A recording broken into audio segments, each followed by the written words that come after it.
Welcome to the podcast with your favorite cash flow guys, Mike and Blaine. Giving you the best advice while having a beer. When you're running a business, there are problems every day. Let Mike and Blaine help you out and guide your way. Cheers to the good times with Mike and Blaine for business, beer, and BS. Hey, it's Mike and Blaine. This is episode 214. I'm Mike Mullen, also known as Cashflow Mike. That is my friend, my partner, and my podcast partner. It is Blaine Birch, the CEO of Dry Run, the best forecasting software on the planet. What's up, man? First episode of the year when I'm down south here, so or at least in the last actually, like, it's been months and months and months and months. So I got a new background for this week if you're watching on YouTube, and excited to be here and wearing shorts. Hey, me too, right? Isn't that great? Like shorts. People, all right, so Sandy was on a Zoom call and I shared my entire desktop. I recommend to people don't do that if you do bad things on your computer. but I don't, so I don't really care. I share my whole desktop. So she saw in the corner, I have the weather app, right, on a Mac, and it said 89 degrees. And this was like last week. She goes, 89 degrees. She's in New Jersey. And apparently it's not 89 degrees in New Jersey. So she couldn't believe it. I said, oh, yeah, it's been 80s like on Christmas. I mean, I'm in shorts. I mean, I wear a sweatshirt in the morning sometimes. That's about it. Yeah, that's about it. We just had a meeting with someone from the Northeast just earlier this afternoon. I swear he had a winter jacket on inside, and I'm just like, oh, this is great. I'm just toasty warm. I'm probably too warm, actually. People come visit us, right? Come visit us in Texas, and it'll be like 90 degrees outside. And I'm like, hey, we're going to dinner. Grab a jacket. They go, what? It's 90 degrees. I'm like, you're going to want a jacket. I don't know what it is. The sun goes down. Well, no. Every restaurant keeps it at, like, we'll say 65 or 70, and you're cold. If you just go in a t-shirt and shorts, you actually get cold in the restaurant. So you need a jacket on just to eat. We were on a patio at a brewery yesterday. Okay. So we went to get groceries. We ended up at a brewery and then at this German restaurant, never got groceries. Which somehow is typical, but they had the misters going because it was so warm outside. And I swear we were sitting out there under the misters, and I just went, I'm a little cold, as we went and sat in the sun. It's like, okay, we're not quite acclimatized yet. Like, I need some heat here, guys. All right. So if you're just tuning in, you're like going, hey, somebody told me to listen to Mike and Blaine, Business, Beer, and BS. What happened? That's you got a little bit of BS right up front. So normally what we do is we start to show off by talking about our beer sponsors, right? So every show we have some beer sponsors. So what are you drinking? Let me start off with you this week. Okay, so I was looking at my fridge. I didn't have much. All of them were strong, but I love this brewery, so I really wanted to feature them this year or this week. And it's Hubbard's Cave. I don't get these in Canada, and I love it. It's Vanilla Skyline, and it's an imperial stout, 12%. I'm sharing it because it's awfully heavy. Delicious beer. Hubbard's Cave has amazing beer. I don't know where they're from, actually. I should look because didn't I have one time? Or did you? I think I had one. Yeah, didn't you call me from Hubbard's Cave one time? Where was that? I think that was it. Yeah, I think that was it. I called you from the place. I'm like, hey, you remember Hubbard's Cave that you told me about? There it is. Yeah, so I wanted to feature them again today. So Vanilla Skyline. So yeah, that's what I got going. How about you? So not too long ago, there was a football game between Texas and Oklahoma. They call it the Red River Rivalry, right? So I went across the Red River and got an Oklahoma beer from Prairie Artisan Ales. You probably heard of them. Prairie. Before. Oh, yeah. Prairie. They're open Oklahoma City, right? And they have a whole host of them. They have, I think, a bunch of different breweries brew stuff for them.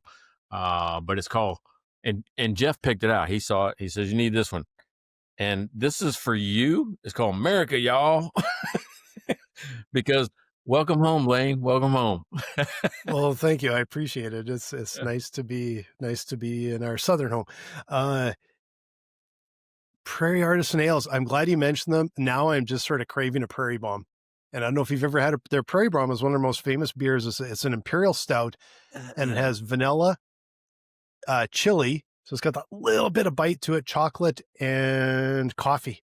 It's got all four, and it's a really nice balance, a delicious beer. They've got some nice imperial stouts, those guys. Hey, speaking of those remember he's got a pumpkin spice stout, another beer sponsor, neighbor Pat down the road. He's busy. I'm gonna tell you what, his daughter's a freshman in high school. She's in the band. She's a starter on the varsity water polo team. Oh, Think cool. about that. I mean, big time, right? I mean, that's a big deal. I mean, you come right into high school, you're starting varsity in water polo.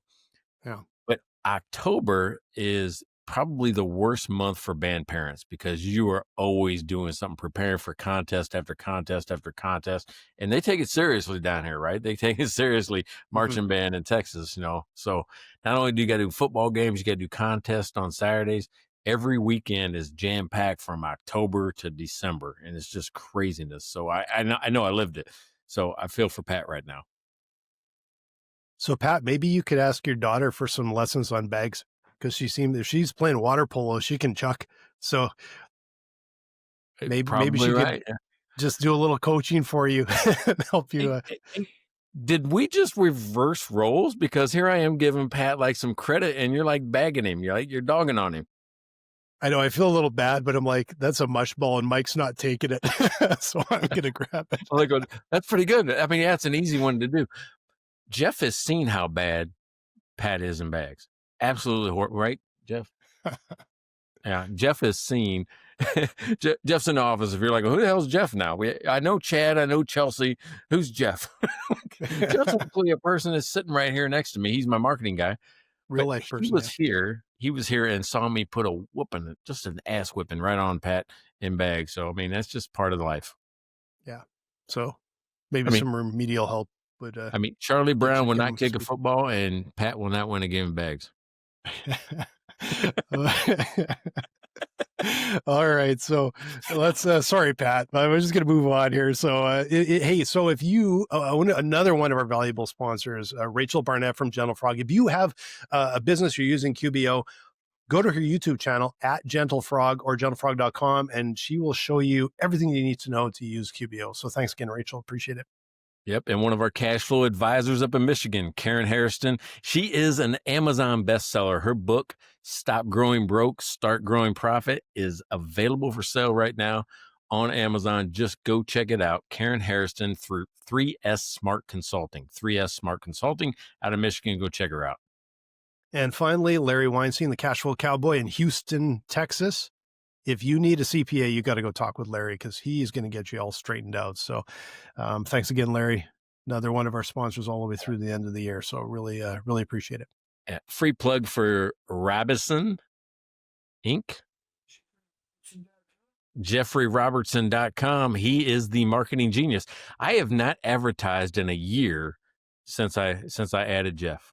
Think about that. And we've grown this year, and I haven't did $1 of advertising. I've did other things. I've done a lot of podcasts. I've done, a lot of blogs, a lot of speaking engagements, no advertisement. So this guy can dissect a business. Go to JeffreyRobertson.com. Go check out his business. Yeah, for sure. Thanks, He Jeff. was, you hear that? I was a beer sponsor. Was. Free plug. Jeff, you get a free plug from Get your Mike. credit card out, Jeff. Get your credit card out. All right. So that's this dives right into our topic of mastering communication. Yeah. How to deal with people. How to deal with people. Jeff, get out your credit card. Yeah. So don't make fun of people right to their face like I do. Don't do that. That's not very good. I mean, these are friends. But here's the thing. People are hard, right? I mean, if you look at all of us, right, just all of us across the world, your city, your neighborhood, we're different just on the same street. In order to succeed in life, you got to be able to get along with a lot of people, right? So one of the things that I've been preaching at, one of my clients' businesses this week is we have to learn how to be a chameleon, and not just with our external customers, our internal customers. What I mean is our coworkers, our colleagues, right?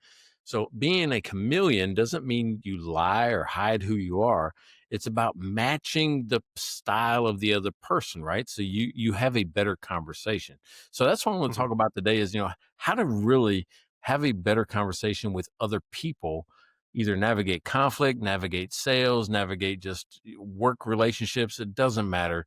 I want to talk about that today because there's been a lot of folks, especially with these midterm elections and everything you see on TV and protests and that.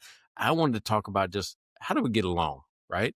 Mhm. How do we get along? What do you think about that? I mean, you're Well, Canadian. You guys get along with everybody. you would think Canadians Except are, for what is it? Elbows. What was the thing that was the thing? The elbows. oh, elbows up. Yeah, it's Canadians are the most passive aggressive group on the planet. So other Canadians know when they're being assholes, but a lot of other people don't. So you never really know.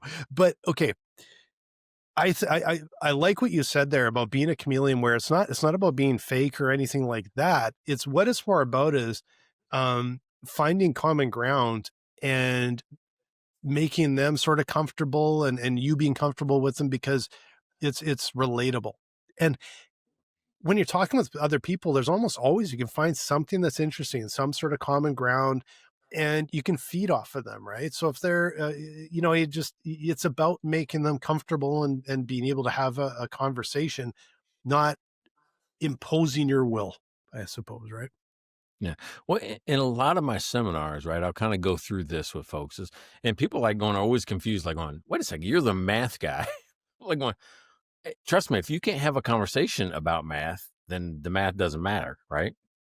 So what I try to do is I get people to understand that you and the other person are a team.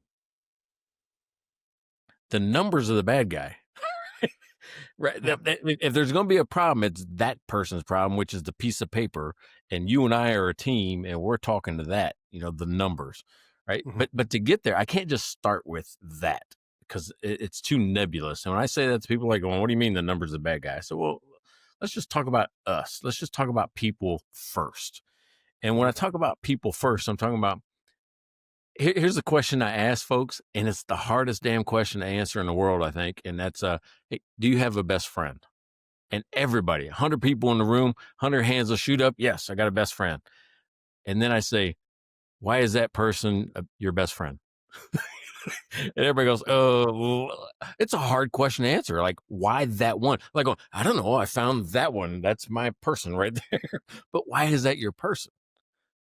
And I've come down to think that it's mainly because you like the way you talk to each other.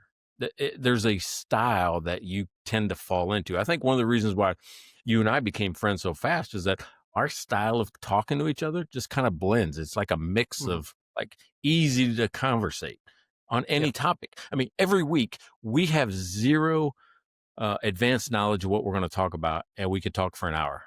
Yeah. That is something that a lot of people miss out on in their life. So that's where it starts. I mean, what do you think about that? Who's your best friend and We why? we both well, I'm on a call with him right now. We both cherish lack of planning and preparation, apparently. This is where it always starts. No, but it is true how communication if I think of a bunch of my closest friends, it's it's not even often as much of, we have sometimes there's certain things in common and things like that that are kind of the anchor point. But really, like you said, is that communication. It's being able to sit down and just chat, and you have a connection, and you can communicate with each other. It's just so important. And I know, like, you've met people before, as I have, where I just can't crack them. Like, we're on two different wavelengths, and we're never going to figure out how to not be on two different wavelengths. And as much as you might like the person and appreciate them, and admire them, it's like, yeah, but it's not someone I'm going to go for a beer with. And then there's other people that, no matter what, you could literally. I got introduced to a guy, just the long story, through someone that was on one of my other podcasts, actually introduced me to one of his relatives that happened to live in our area. And he said, you got to connect with him. And I'd never met this guy before in my life. Did not know who he was. We went, sat in a bar, had a beer, and started chatting. And you're 2 seconds in, you're like, Man, this is gonna be fun. I'm gonna be able to talk with this guy for an hour, and we were there for a couple hours, and you could just tell like there was just this connection. But it's all about communication. If you can't communicate and you're not comfortable, it's just gonna fall flat, right? It- a- and it happens within milliseconds. Mhm. And here's the story I tell people about, like, what do you mean it happens in milliseconds? I said, have you ever went car shopping? Like, you just pull up in a lot. Guess what? There's people looking out the window at you. As soon as you park the car, they're running towards the door, like going, Yep. and before you say anything or whatever, you're already on guard anyway. You're already on the defense, like, oh, I know this is going to be contentious. If I want this car, I got to deal with whoever comes out that door. Well, Yep. whoever comes out that door, if they were a great car salesman, they would try to match the energy that they see, right? That's Mhm. the chameleon part. But instead, they'll come up as them, whoever they are. And I've Yep. felt it. Like sometimes it's like, oh, that guy's extra. He's a little bit like I'm an extrovert. That's an extraterrestrial vert. Yeah. Like he's way out of this world. Like I don't want to deal with it. And they kind of scare you. Like, oh, wait a second. Hey, slow down, man. Slow down. Just back down. That's what I'm talking about. That first thing, if you match somebody's energy right off the bat, you're more likely to be successful in a conversation than not. And that's Yes. why I think best friends work. Yeah. It's I'll even push that further. I'm gonna give a little example because I had to do I don't know how many calls this week where I was on customer support lines. And when I get on these customer support lines, I'm just like they're come on, it's hi, are you doing friendly? And I'm just the same way. I'm like, well, here's the problem I got and all of that. And this basically meeting them and having this conversation and just conversing with them. The first call I was on, she was transferring me to another line after we had been on the call for 5 minutes, and then she literally said, "Thank you for being so nice. You're the first person today that's," and I'm just like, I was just having a conversation, but that's what they put up with all day, right? And even though I'm dealing with kind of pain in the ass stuff, I just is just talking with them about getting something solved, and it's amazing how far they went in each case to solve the problem, and I never had to do anything but just have a nice conversation with them. And I think it was a little bit of meeting them where they're at, treating them like they were treating me, and that stood out for them. And 3 times they went out of their way to help me. Yeah, there's so much to that, right? You got to realize that person on the other line, not only does their job kind of suck because they got to deal with that all day long, Yeah. but they also become trained professionals at that type of conversation. Mhm. Yep. Right, which means they're really good at deflection, at bringing people down, those type of things. Just like when I was a state trooper, right? You got to realize that when you're a state trooper, you have that conversation 10 or 12 or 20 times a day, right? With that whoever. You're not going to outmaneuver a state trooper in a conversation that's conflict. You're just not. They No. do it 10 or 12 times a day. You might do it one time in your life with a state trooper, right?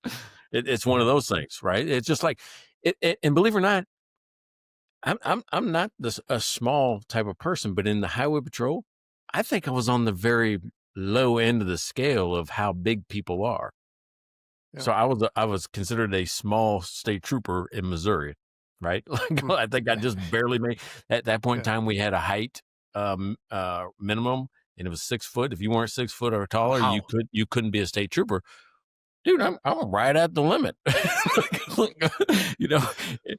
Brush that hair up a little bit and stand on your tippy toes. I'm not getting in, if it's a year, well, anyway.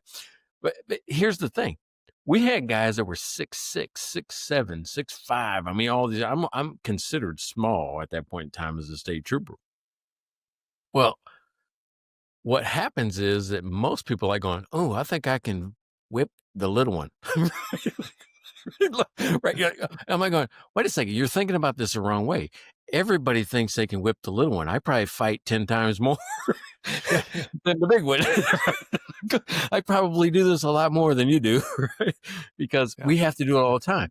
Matter of fact, what was funny is that I was on the CERT team, right? CERT is like SWAT, it's special emergency response team, and we would do hostage situations and things like that.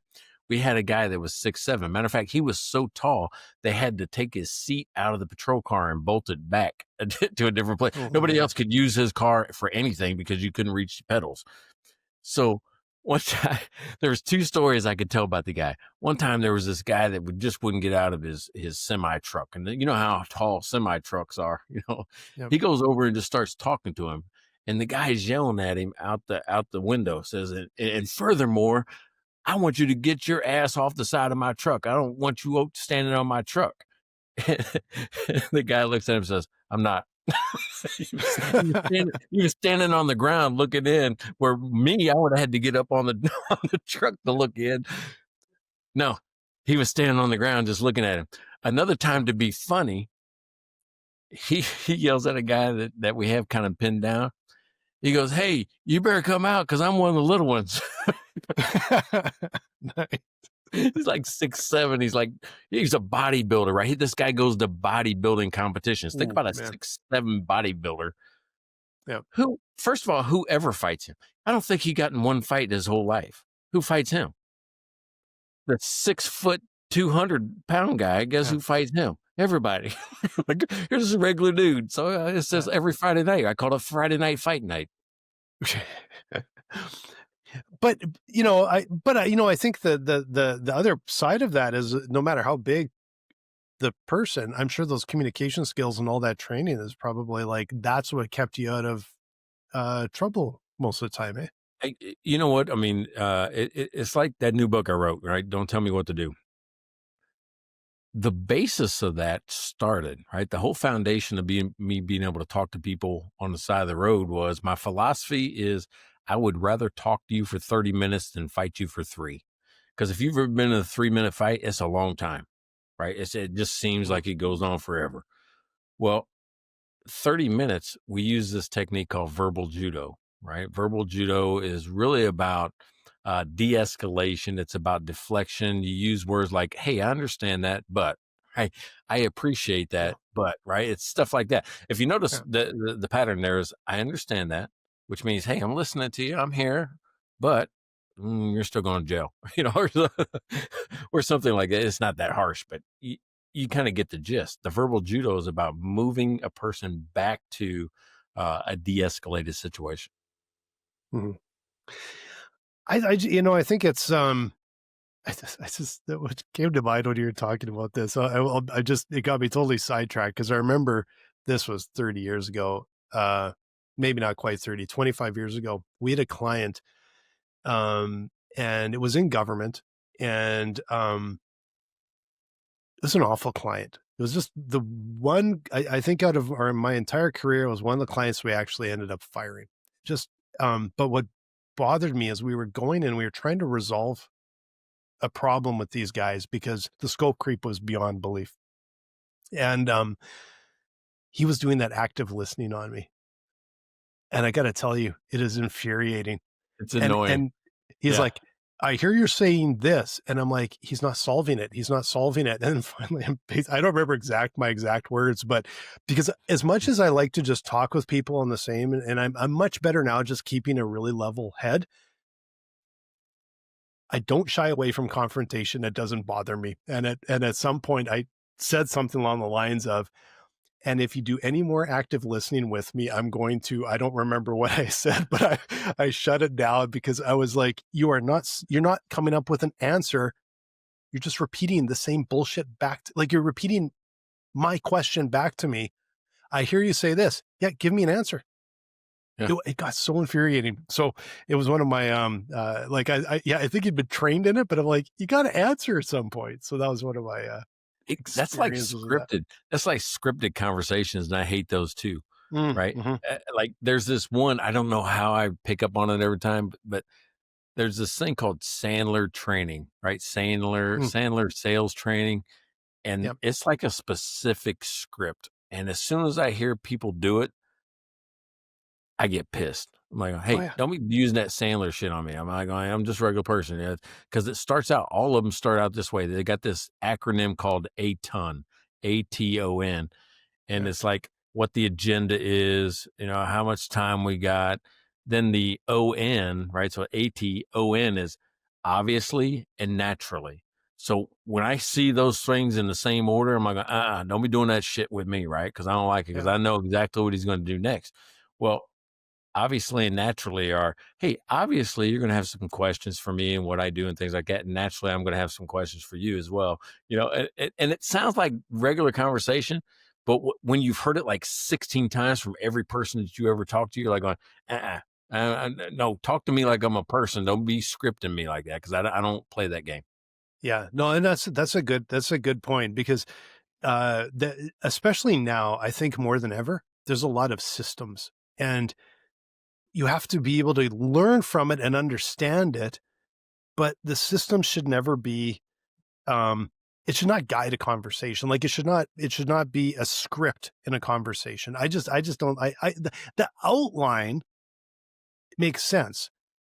But if you feel like you're reading a script, it's almost like you're going to come off like you're trying to sell a pyramid scheme. Yeah, exactly right. So, I mean, and I teach, I teach a process, right? I No, call but it you teach the process, and how you train them how to do something and why. Not, you don't say, just yeah, follow this script and you'll be fine, and you don't need to know anything about it. Just say it. I don't think that. Or maybe do you? I yeah. don't know, maybe you do. No. I don't want to put words. I tell them what I Mm, do, but I don't want. it has to be natural. Like, yeah, not everybody can get away with, hey, what's going on in your world, or tell me what's happening in your place. I mean, not everybody can get away with the same type of casualness that I have, right? yeah, Because it's not them, and they feel yeah. weird like it. Because some people are more polished, some people are more formal. I'm a lot more casual, right? That's just my style. But I'll tell them and I'll give them examples of the things I've said. Like, even like the same technique, I'll use two different types of questions. Like, one would be, hey, what's going on in your world? It's called clear the noise.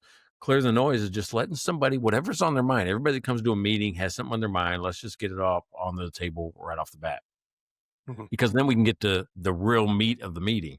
So that's one way. If I'm already working with you, hey, what's going on in your world? What's happening? It's been a week or so since I talked to you. The other one is, if you're brand new and this is a sales conversation, I won't say something like, what's going on in your world. What I'll say is, hey, what made you want to take this meeting? Right? How'd you think I could help?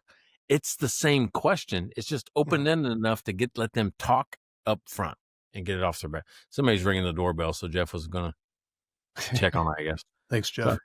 thanks, Oh, Jeff. but Jeff's the best like, in the business. but if you were talking to me about you're trying to say, okay, here's the outcomes, here's what you want to do, here's it. But if I went in and I wouldn't use those words, it would have to be something that makes sense to me, I'm comfortable with. I might even start to use the same sort of phrase every time. Like, you're not like reinventing the wheel. It's, No, like, you get comfortable. Like, I'm sure in my sales demos and that, I'm probably like, hey, tell me about your business, or, probably said it just because you do it every other day or every day, yeah, 10 times. You exactly right. get used to it, right?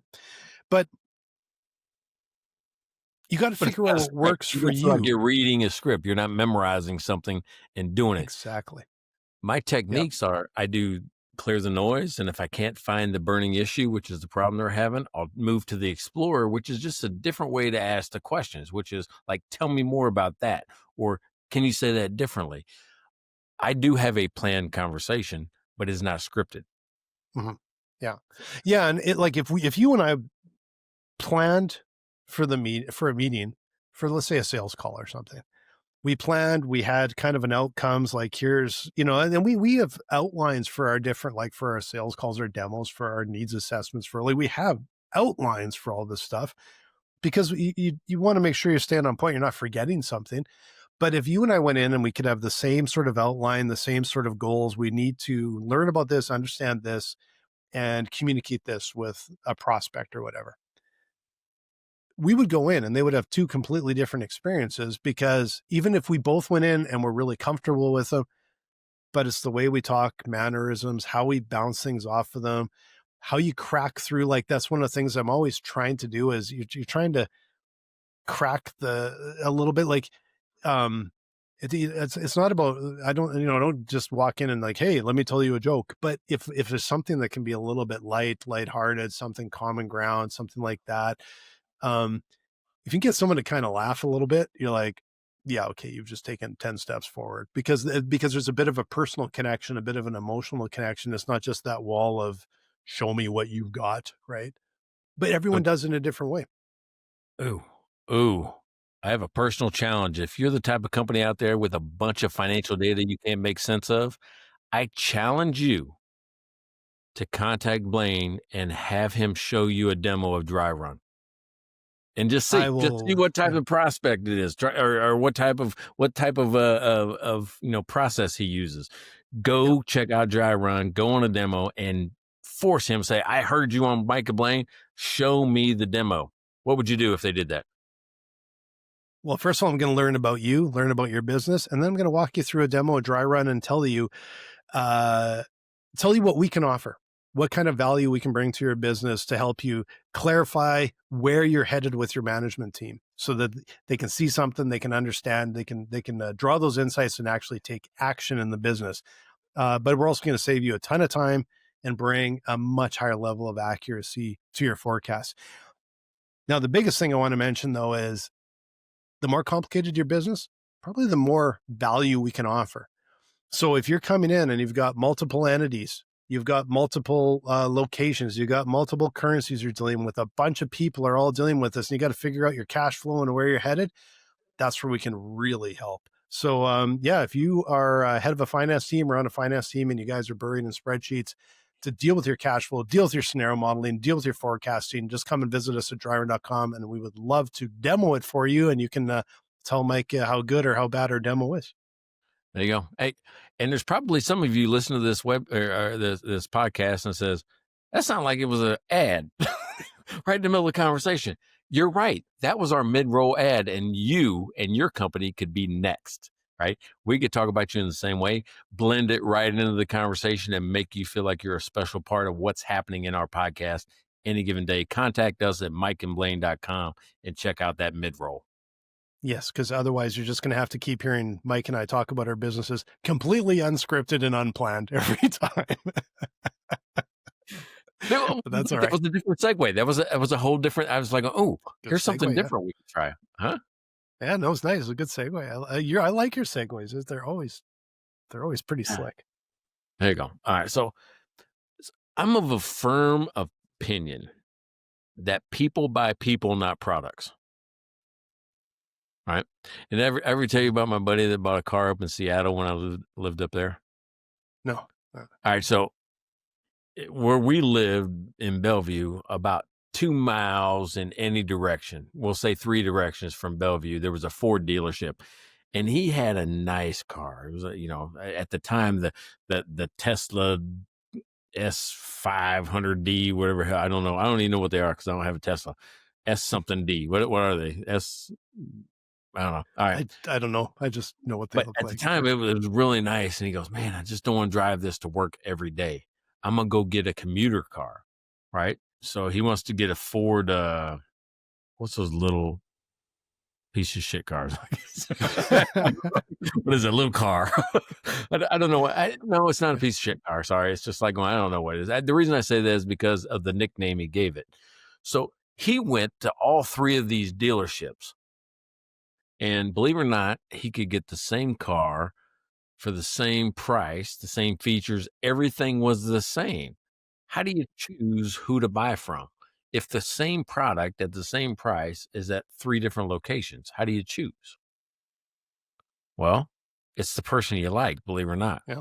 Oh, yeah, for sure. It's 3 Ford dealerships. It's like, I liked Blaine better than Mike, right? So I buy from Blaine. Well, that's what he did. He bought from Blaine. Then the first month he's driving this thing to work, right? Remember, he has a Tesla, but he's driving this thing to work and he hates it, just hates his life. He hates sitting in this car. He hates sitting in Seattle traffic in this car. And instead of calling it what it was, he started nicknaming it the Mother Focus. He goes, damn it, I got to drive that Mother Focus to work. to work again this week. And he just hated the car. And I think he still got it, but he nicknamed it the Mother Focus. And that was the funniest thing I'd ever heard in my life about a car. That's why I called it a POS, because he did. He did. He started, not me. I'm still kind of unclear why he would buy a car that he doesn't really like for a commute instead of taking the car that he's sitting in the garage. That's weird to me. But he was like, he didn't want to. I don't know. It was weird. Some people are like that. They're like, "Oh no, that's the car that I want to go to my personal things in." I don't think there were some break-ins and stuff at the, out in Seattle. Gotcha. There were some break-ins. There was some vandalism. I think he was trying to protect the Tesla. Yeah, no, I can understand that. Yeah, that's that sort of changes the dynamic a little bit. But like I will say, I think a lot of times it's the final decision point, the final line is the person, right? But I also know that if I'm going to buy a car and one place has the color I want and another place doesn't have the color, or they're the tires I want, and they don't have, or an option or something, it's like that's the prereq. They have to have the product. They have to have exactly what I want, what I need.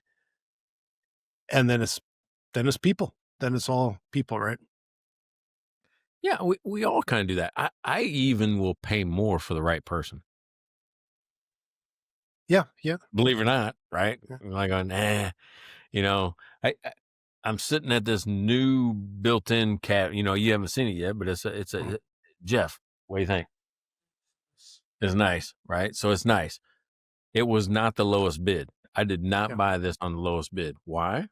I like the guy, right? I could have got probably the same exact thing, been just as happy, but I like that guy. And I liked his family, and his son was helping him. And there was a whole story around it, and just his personality jived with mine. So I liked him better. Yeah. Price is not the top thing for me. Like it rarely is. But it'd be the product first. Can they get exactly what I want as that product? Then it's the person. Price is last. Unless it's outrageous. It's not as important as getting exactly what I'm looking for, solves my problem and everything. And then dealing with people that I like. We've seen it. Like I go to breweries. Oftentimes we end up going back to the same breweries over and over again. And it's like, first of all, they have really good beer, but when it's between one or the other, then it comes all the way down to people.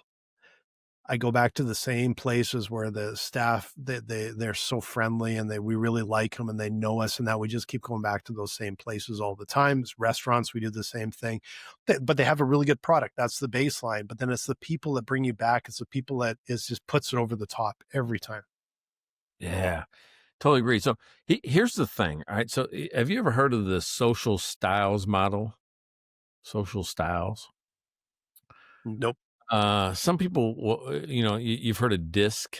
You've heard of like Myers-Briggs. You've heard of like their personality. I've heard the terms. I don't know enough about them. All right. So basically the social styles model says that we all have kind of a personality style that we adopt, or that's just us, right? But we're all a different style depending on the situation.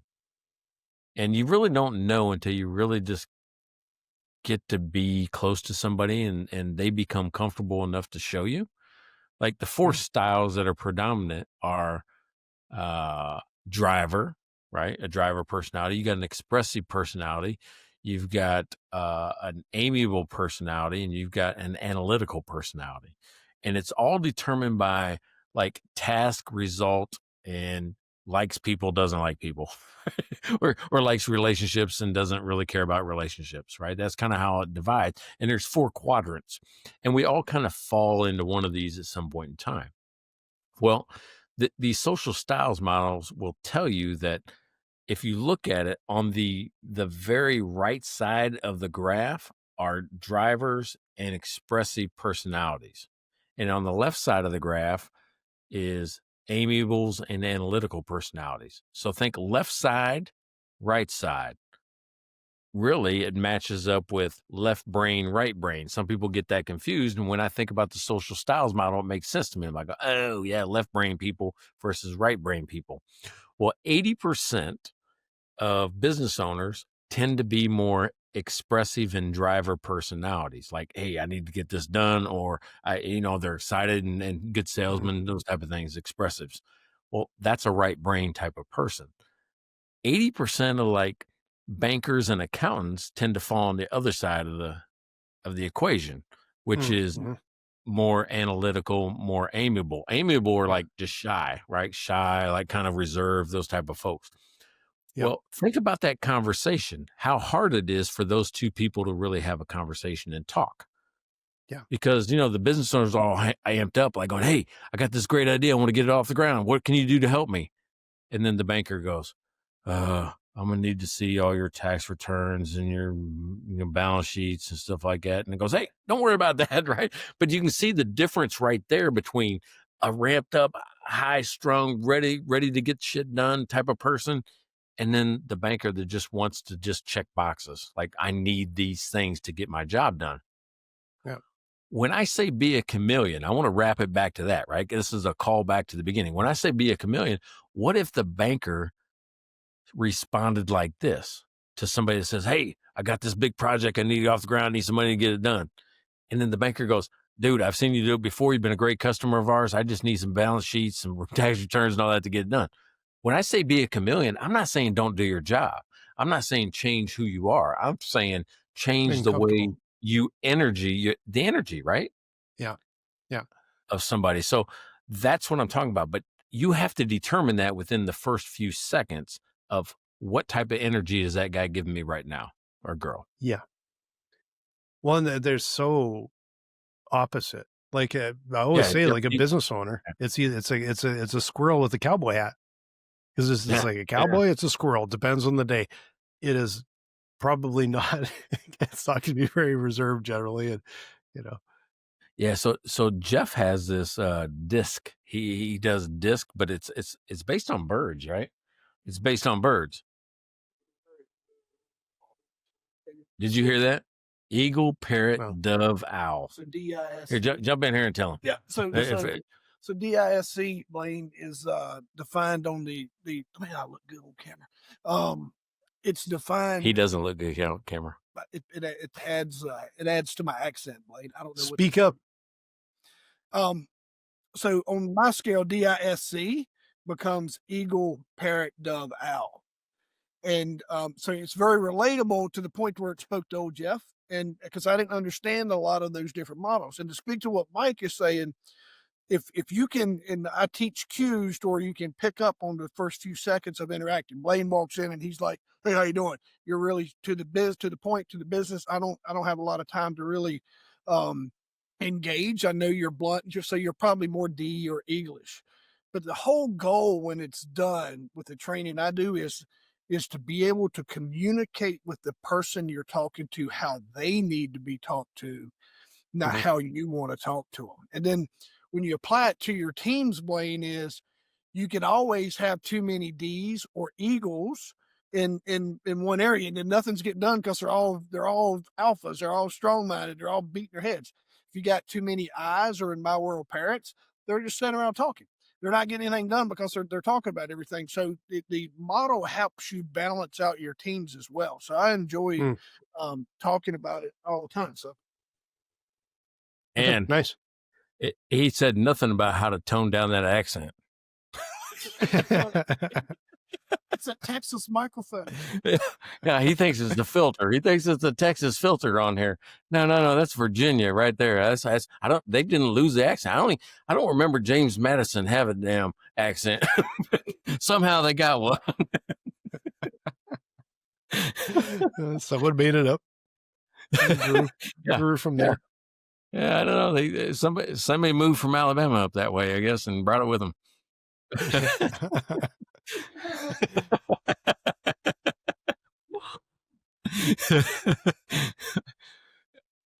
Okay, that was rude, but that was funny. How do you deal with somebody with an accent, Blade? I don't know. You got the strongest accent here, and I'm the one that always gets flack. So I don't know. I don't know how that happens. Who has the accent? You've got the accent.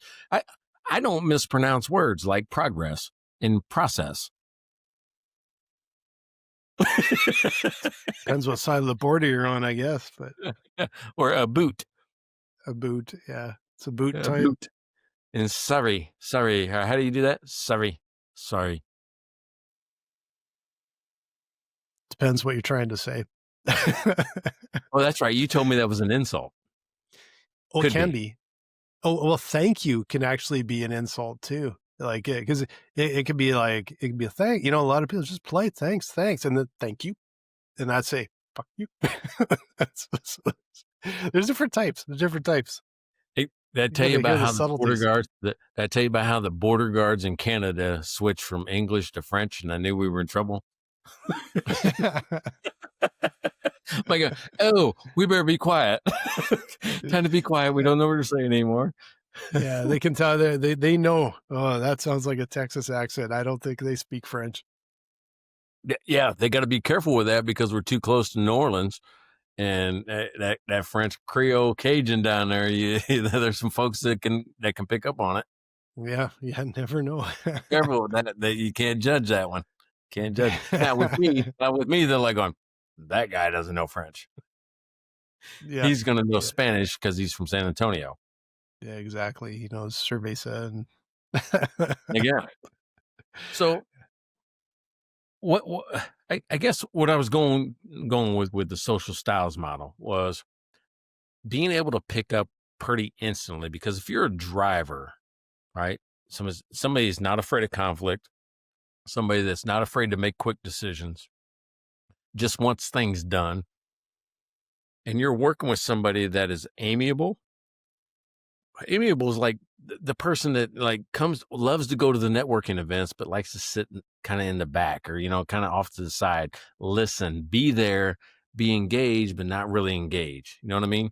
Mhm. And believe it or not, we're all that way in certain situations. There's probably been times where you could look back and go, I was a little shy in that event because you didn't know anybody. It felt Yeah. like, it isn't just that you're just this one. We're all of them depending on the situation. Yeah. But with an amiable personality, and I'm going to not pick on them, I'm going to talk about them for a second. They just need time, right? They need to trust. It's a trust thing with them. And to me, trust is a mathematical equation. Trust is the evidence of integrity over time.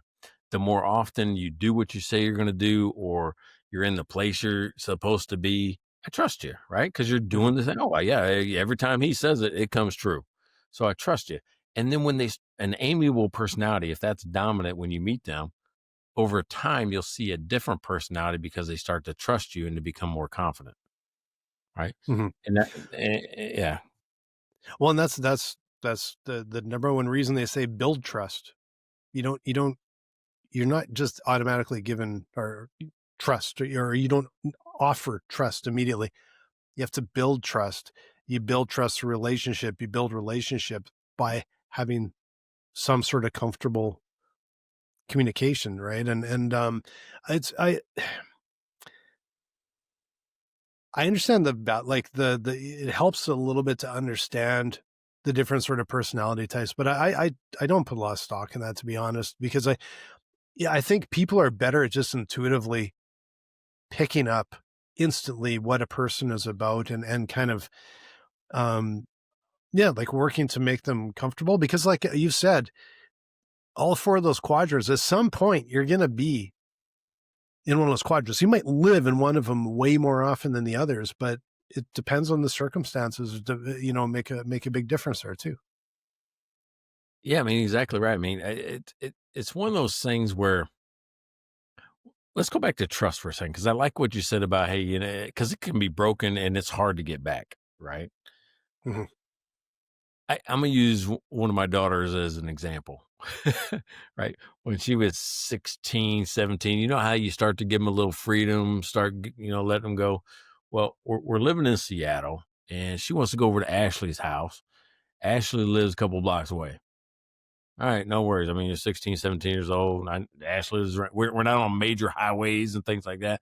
Just, yeah, go over to Ashley's. 2 hours later, I get a call that my daughter is in Tacoma, which is about 30 minutes away. I'm like, going, wait a second. That's not adding up. How did we get from Ashley's house 2 blocks away to Tacoma 30 minutes away? Right? That's where trust starts to break down because, again, I trusted you to do this, but you didn't communicate that the plan had changed and, nothing bad was happening outside of the fact that I didn't know. So trust was broken. That's how fragile it is, right? Mhm. That's how fragile trust is. Yeah, you build trust and you break it. It's like one quick break and it takes a long time to build. And that's how business is done. Like it's relationships and it's built on trust. That's how all business is done. So it's so incredibly important to, if you're like, you even brought up the networking event. I know when I was 20 some years old, my first business, and I would go to a networking event and you're just like, what do I do here? And you're kind of watching and sitting back and, but you gotta do some business. Right. Yeah. And so fast forward a bunch of years and I'll walk into any room and sometimes you're totally comfortable. Sometimes you aren't, but I'm going to push. I'm going to execute. I'm going to make sure that I'm not sitting in the back corner, that I'm going up and I'm starting conversations and I'm moving and I'm exiting those conversations and moving on to the next one. Right. Same way, right? Casual and Mike. I walk in a room sometimes and I'm going, shit, I don't know anybody here. Yep. And it takes me a minute to gather my thoughts. And what type of person do I want to be in a room that I don't know anybody? Because you could also hurt your reputation, right? By being the wrong type of person at the wrong time. Oh, yeah. Yeah, for sure. I'm too aggressive. I'm too boisterous. I'm too crass. I'm too unpolished. You have to kind of fill it out and match the energy of the room, right? Mm-hmm. Yeah. And that takes practice. It's easy to think this, and for those of you out there, especially like you said, we've dealt with a lot of accountants in the past too. And oftentimes they're that personality, they're not as, I think for some of them, it's more of a challenge to be comfortable in a situation like that. And I always say it's a some people are obviously more natural at it, but it's a learned skill and everyone can learn it. It's just, you need the reps and you need to go out on a limb and learn from it. You can't just switch on a switch. I think you learn from reps, Well, the reps is important. And what's funny about that is your gut is really, really tuned in, right? We didn't even talk about that. If it don't feel right, there's a reason. There's a reason. There is a built-in mechanism into your body that alerts you to something ain't right. And you have to listen to it. You don't have to always agree with it, but you have to listen to it and at least evaluate why you feel that way. Oh yeah. I know because I've been at these, meetings before, a dinner meeting or a lunch meeting or something. And they're kind of like checking to make sure my wallet's still in my pocket and you're putting in the time, but it's like your gut's going, nope, all day long. This is not a good fit or whatever, right? Like I don't want to work with them, hire them, whatever. It is not the right fit. And you trust your gut with a lot of that. It's fun. Didn't we talk about that a few episodes back where we said, hey, I already have this much time invested, so I stay longer even though it hurts me? Did we talk about something like that? We did, yeah. Yep. Yeah, I'm starting to get to the point where I don't do that anymore. I'm like, I cut my loss. I'm like, no, ain't worth it. I'll just take the loss now because the loss only gets worse. Oh, yeah. Money, emotion, whatever, the loss only gets worse. Yeah, exactly. Just shut it down and find your way out. And like, I'm not like going to get up in the middle of dinner and walk out, but I've already made a decision that I'm like, this is it. Cut this short and get out, But I'm not going to tell anybody not to be them. I want them to stick to their knitting. So every time that they're in a conversation, be you and be true to yourself. Oh yeah. Yeah, for sure. just it's a skill that you work on, and it's subtle, you know. Hey, this is a fun one. This was fun. It was interesting, right? Because it came about because I've just been having a lot of different conversations with a lot of different people. And so I have to practice this skill every day because even with current clients that are maybe thinking about coming on, prospects, people that don't know me, other people outside of what I'm doing, I have to deal with a lot of different people. Like, I was talking to Jeff today. I'm like, on just some folks, because I got confused and is because I didn't communicate well. The difference between the old app and this new beta I got out there, some people think they have to pay extra. And I go, no, nobody's going to pay extra. It's just the new change. And before I just change it on you, I'm giving you a preview, right? But I didn't communicate that as well as I could have. And that's just a learning lesson to me. But everybody that's approached me has been from confused to mad. Not fun. Right. So you gotta just, you gotta box those people around like, going, okay, how do I deal with the mad person versus the confused person? Yeah. That's frustrating because it's when that happens, it's not intentional either. You're like, oh, we did not explain that well, or, it's a learning time. And it doesn't seem to matter how long you go, you get better at it, but you always get caught. As soon as you're not paying much attention, it's like, oh, I can see how that Well, happened. and what happened in my case, and I'm just going to explain it to you now. So I did explain it very well, what we were trying to do. But there's always like a peripheral person that either missed the explanation or got invited to the beta project through a friend. Because I said, hey, ask your friends and all that, but they didn't get the explanation of what we were trying to do. So it's like, it's one of those things where you either got to control the group and control the information, or you got to just deal with some of the fluff that comes after it. Yeah. And I find when there's potential for confusion and things like that, more and more, we really work to try and, I don't like control isn't, I don't like we're not trying to control the person. We're trying to put guardrails around the process. Should I say process? Put guardrails around the process so that that we reduce confusion, and you just stick with that clarity, and you make people comfortable and everything else. And it's when there's times where it's like, I know you want to do that, but we've been through this a million times, so I know that's just going to frustrate you, right? And so we try and keep some level of control to make sure that we have their best interest in mind, right? Because if they're happy and they understand, they're more likely to buy and see value. All right. Hey, welcome back to America. And America. Yeah, I think that's what it is. America, y'all. America, y'all. There we go. It's America, y'all. Hey, you've been listening to Mike and Blaine. You've had a healthy dose of business, beer, and BS today. If you want to be a part of this, I'm telling you what, it's the best $5 you can ever spend in your business life or your personal life. I don't care. We've talked about Devin before, just about him as a person. So if you got $5 to spare and you want to invest in the future of your either legacy or your business or your product or whatever it is, this is evergreen material that will stay on the internet forever or until they take it down. For $5. I mean, it's $5 in their episode. Go to mikeandblaine.com and buy us a beer.